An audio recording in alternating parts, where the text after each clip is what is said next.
బీసీల రిజర్వేషన్లను సీఎం రేవంత్ రెడ్డి అమలు చేసి అసెంబ్లీలో ప్రవేశపెట్టి కాలయాపన చేస్తున్నారని బీసీ సంక్షేమ సంఘం జాతీయ అధ్యక్షులు ఆర్ కృష్ణయ్య ఎద్దేవా చేశారు.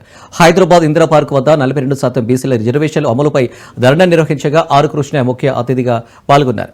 బీసీల రిజర్వేషన్లను రాష్ట్ర ప్రభుత్వానికి అధికారం ఉన్న కేంద్రంపై నెట్టి కాలయాపన చేయడం ఎంతవరకు సమంజసమని ప్రశ్నించారు. సీఎం రేవంత్ రెడ్డి ఎప్పుడైనా అఖిలపక్ష నాయకులతో సమావేశాన్ని ఏర్పాటు చేసి చర్చించారని నిలదీశారు. ఈ రోజు బీసీల రిజర్వేషన్లపై అలసత్వం వ్యక్తం చేసి కేంద్రంపై రుద్దడం సరికాదన్నారు. శాసనసభలో బిల్లు ఆమోదం చేసి పార్లమెంటుకు నివేదించి చట్టం చేసినప్పుడే 42% అమలు అవుతాయన్నారు. తమిళనాడులో కూడా ఇలాగే చేస్తే వారికి ఇప్పటివరకు అమలు కాలేదని గుర్తు చేశారు. ఇప్పటికైనా అన్ని బీసీ సంఘాల నేతలు అఖిలపక్ష నాయకులు సమావేశమై బీసీల 42% రిజర్వేషన్లపై గట్టిగా పోరాడాల్సిన సమయం ఆసనమైందని పిలుపునిచ్చారు.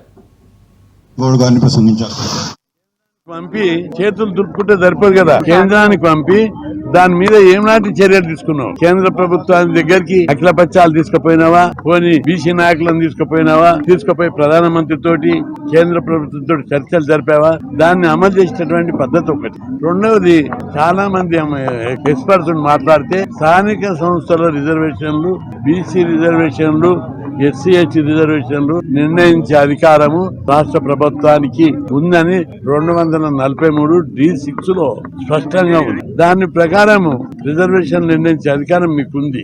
అందుకు అనుగుణంగా అసెంబ్లీలో చట్టం చేశారు. అసెంబ్లీలో బీసీ బిల్లు పాస్ అయింది. ఆ చట్టాన్ని అనుగుణంగా అమలు చేస్తే మేము కోట్ల ప్రాబ్లం అవుతుందని చెప్పి అట్లా ప్రాబ్లం అవుతుంది. కేంద్రంలో 9వ షెడ్యూల్ పెట్టినా కూడా ప్రాబ్లం అవుతుంది. తమిళనాడు ఇంతవరకు స్థానిక సంస్థల్లో రిజర్వేషన్లు ఎన్నికలు జరుగుతలేవు. ఇవన్నీ సమస్యలు, 2 రకాల సమస్యలు ఉన్నాయి. దీనికి మీరు తీసుకున్న చర్యలు ఏమిటి?